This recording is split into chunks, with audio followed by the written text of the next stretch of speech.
आज हम पढ़ेंगे पदार्थ। पदार्थ के बारे में पढ़ेंगे। पदार्थ कितने प्रकार के होते हैं और हम किसी पदार्थ को कैसे कन्वर्ट, किसी भी पदार्थ की अवस्था को बदल सकते हैं। नहीं तो आप हमारे वीडियो को लास्ट तक जरूर देखें और आपको एक बहुत ही अच्छी ट्रिक ज्ञात होगी हमारे वीडियो में। चलिए शुरू करते हैं। चैनल में जाकर के आप हमारे पदार्थ के शॉर्ट और लॉन्ग वीडियो भी डले हैं, उनको जाकर के देख सकते हैं। और आज मैं और अच्छे से डिटेल से आपको पदार्थ के बारे में समझाती हूँ कि पदार्थ क्या होता है और इसे कैसे मतलब अपनी किसी भी अवस्था में बदला जा सकता है कि नहीं। पदार्थ, ठीक है। पदार्थ हमने कल जाना था कि पदार्थ वह चीज है जिसको हम छू सकते हैं या महसूस करते हैं, वह पदार्थ कहलाता है। जिस चीज को हम छू या महसूस कर सकते हैं पदार्थ कहलाता है, ठीक है। और इसके एग्जाम्पल क्या क्या हो गए? एग्जाम्पल हो गए हवा। हवा को हम महसूस करते हैं। और जैसे किताब हो गई, पेन हो गया, मनुष्य हो गए, मनुष्य हो गया है, मेज हो गई, कुर्सी हो गई, एक्सेट्रा।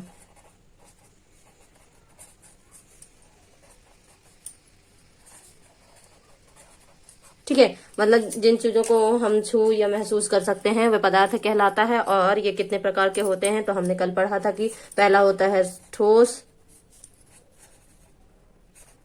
सॉलिड। दूसरा पढ़ा था द्रव, लिक्विड। तीसरा पढ़ा था गैस। चौथा पढ़ा था प्लाज्मा। पांचवा पढ़ा था बोस आइंस्टीन कंडेंसेट। ठीक है, पांचों पदार्थ की, हमारे पदार्थ की 5 अवस्था होती है। व्यवहारिक रूप से तो हम यही जानते हैं कि ठोस, द्रव, गैस, ये 3 प्रकार के होते हैं, पर जब हम पढ़ते हैं तो डिटेल से हमको पता चलता है कि हमारे पदार्थ की 5 अवस्थाएं होती हैं। जो चौथी अवस्था होती है वो अति मतलब बहुत ज्यादा टेम्परेचर में, मतलब जैसे एग्जाम्पल इसका ले लो सूर्य। सूर्य का टेम्परेचर तो हम नाप ही नहीं सकते हैं, फिर भी जिसका सबसे अधिक टेम्परेचर होता है वह अवस्था प्लाज्मा की अवस्था कहलाती है। और बोस आइंस्टीन कंडेंसेट ये होता है एब्सोल्यूट एंड जीरो टेम्परेचर, मतलब जिसका जीरो टेम्परेचर में जो होगा, मतलब इसका जो होता है -273.15 डिग्री सेल्सियस, जो हमारा एब्सोल्यूट जीरो टेम्परेचर होता है वह हमारा बोस आइंस्टीन कंडेंसेट अवस्था कहलाती है। ठीक है, अब हमने इन सब के आपको एग्जाम्पल भी बता दिए थे और इन सब की परिभाषा भी बता दी थी। अब हम देखते हैं, आपको आज एक खास बात बताना चाहते हैं और इसके लिए एक ट्रिक है। जैसे ट्रिक है, हमने पढ़ा था कि जैसे हमने आपको क्वेश्चन का सॉल्यूशन भी बताया था क्या, कि एक ऐसा पदार्थ बताइए जो तीनों रूपों में पाया जाता है, ठोस, द्रव और गैस। तो जो तीनों रूपों में, जो तीनों रूपों में पाया जाता है वह है पानी। ठीक है, अब हम आपको एक क्वेश्चन बताते हैं कि किसी भी पदार्थ की अवस्था को कैसे बदला जा सकता है। क्वेश्चन होता है किसी पदार्थ की अवस्था को बदला जा सकता है या नहीं। ठीक है, ये क्वेश्चन हो गया हमारा। अब हम इसका आपको आंसर बताते हैं। आंसर क्या बताएंगे? इनका आंसर होता है कि हाँ, हम पदार्थ की अवस्था को बदल सकते हैं।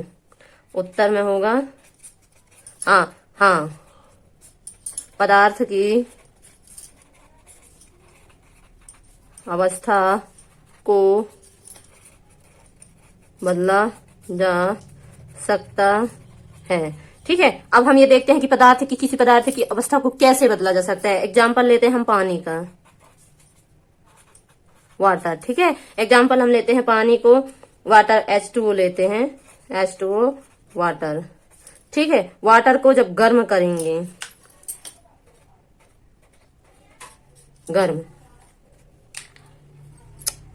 सॉरी वाटर को गर्म नहीं, वाटर को जब हम ठंडा करते हैं, अति मतलब जब हम फ्रिज में ठंडा करते हैं तो ये बर्फ के रूप में बदल जाता है। तो ये हो गया सॉलिड, ये हो गया लिक्विड, ठीक है हैं, और ये हो गया सॉलिड। दो अवस्था तो हमको प्राप्त हो गई, ठीक है। तीसरी अवस्था हम देखते हैं, बर्फ को जब और ज्यादा मतलब अच्छे टेम्परेचर में हम जब इसको गर्म करेंगे तो यह भाप के रूप में, भाप के रूप में प्राप्त होता है। तो ये हो जाता है हमारा गैस। क्या हो जाता है? गैस, ठीक है। भाप के रूप में जब हम इसको बहुत तेज मतलब जब पानी उबलने लगता है तो यह हमारा भाप के रूप में प्राप्त हो जाता है, ठीक है। तो ये हमारी बर्फ की लिक्विड, सॉलिड और गैस तीनों में हो गया। अब जब हम भाप को ठंडा करेंगे तो जब हम भाप को ठंडा करेंगे, ठीक है, हम भाप को ठंडा करेंगे, बहुत ज्यादा भाप को, जैसे हम पानी को जब बहुत ज्यादा गर्म पानी को जब हम ठंडा करते हैं तो वो सॉलिड में हो जाता है। और जब सॉलिड को फिर से और थोड़ा हल्का और मतलब एनवायरनमेंट में छोड़ देते हैं तो वह वापस लिक्विड में आ जाता है। तो इस प्रकार से हम किसी पदार्थ की अवस्था को चेंज कर सकते हैं, ठीक है। आप सभी ने देखा कि हम किसी पदार्थ की अवस्था को चेंज कर सकते हैं। हाँ, तो हम किसी भी पदार्थ की अवस्था को चेंज कर सकते हैं। आप सभी को ये समझ में आया होगा। हम पदार्थ को कई प्रकार से, पदार्थ की 3-4 प्रकार से डेफिनेशन बता चुके हैं। और ये आज हम आपको एक सिंपल सी चीज बताना चाहते थे कि पदार्थ कितने प्रकार का होता है शॉर्ट में, और इसकी मतलब ऐसा कौन सा पदार्थ जो तीनों रूप में पाया जाता है। तो हमारा H2O मतलब वाटर है, जो हमारा तीनों रूप में पाया जाता है, ठोस, द्रव और गैस के रूप में। और ये क्वेश्चन हमको जानकारी में आया, बच्चों ने हमसे पूछा कि किसी पदार्थ की अवस्था को हम बदल सकते हैं या नहीं। तो हाँ, बिल्कुल भी हम पदार्थ की अवस्था को बदल सकते हैं। तो प्लीज अगर आपको हमारा चैनल अच्छा लगा हो, हमारे द्वारा जो पढ़ाया गया कंटेंट अच्छा लगा हो, तो प्लीज हमारे चैनल को, वीडियो को लाइक, सब्सक्राइब और शेयर कीजिए, और बने रहिए इसी प्रकार के कंटेंट के लिए हमारे चैनल केमिस्ट्री की दुनिया में। Thank you.